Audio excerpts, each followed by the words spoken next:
Mes gestes pour la biodiversité se traduisent par plusieurs étapes. Donc la première, c'est éviter tout entrant phytosanitaire.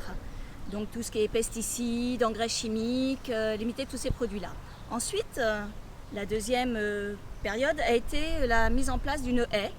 Une haie variée, multiple, plutôt hypoallergénique, du moins qui n'est pas allergisante, et qui permet d'attirer les insectes, les oiseaux, d'une manière qui leur laisse un refuge, des possibilités de se nourrir d'une manière plus aisée. Ensuite, nous avons les poules. Alors les poules, initialement, c'était pour nos déchets organiques et pour avoir le plaisir d'avoir de bons œufs à manger.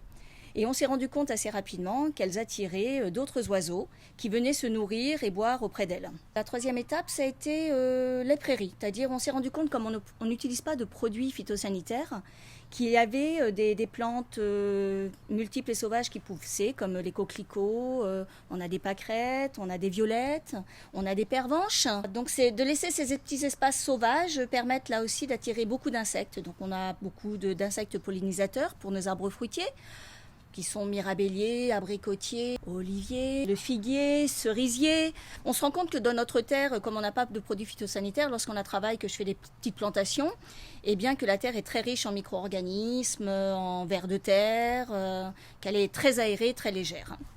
Donc le but, c'est d'avoir un jardin le plus naturel possible.